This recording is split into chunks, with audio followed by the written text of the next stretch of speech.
you ever wondered why we don't see the same kinds of miracles today as the ones we read about in the Bible? There's a saying that says, familiarity breeds contempt, which means the longer you've known someone, the more likely you are to take them for granted. That's what familiarity is. It's when what was once intimate or respected starts to become friendly.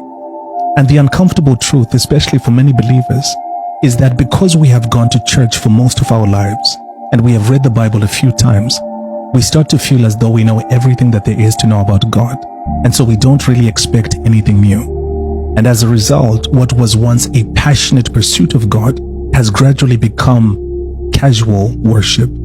And that resulting familiarity has limited our faith in God and what He can do. For example, do you know that the only place where Jesus couldn't perform any great miracles was in a city called Nazareth?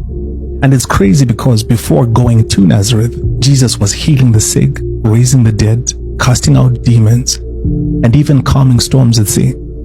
But when He arrived in Nazareth, Mark 6 verse 5 says, He could do no mighty works except lay His hands on a few sick people and heal them. Now, can I tell you why Nazareth is so significant in this story? It's because that's where Jesus grew up. It was His hometown. But He couldn't perform any significant miracles even among His own people because they struggled to believe Him, all because they thought they knew everything about Him. They were overly familiar with Jesus. That's why Jesus said in Mark 6 verse 4 that a prophet is honored everywhere except in his own hometown, among his relatives, and in his household. And what's even crazier is that after Jesus left Nazareth, the miracles continued. So the problem wasn't that Jesus couldn't perform miracles. It was that the people of Nazareth didn't believe enough to receive.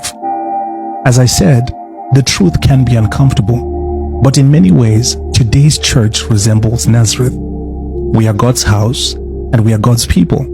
Yet like the Nazarenes, we struggle to receive from God because we are overly familiar with Him and we take Him for granted. The reason strangers benefited from Jesus and experienced great miracles while His own people couldn't was simply because their faith in Him was not familiar and they desperately pursued Him. So the reason we don't see the same kinds of miracles today as the ones we read about in the Bible isn't because God has stopped performing them. It's that we are so comfortable.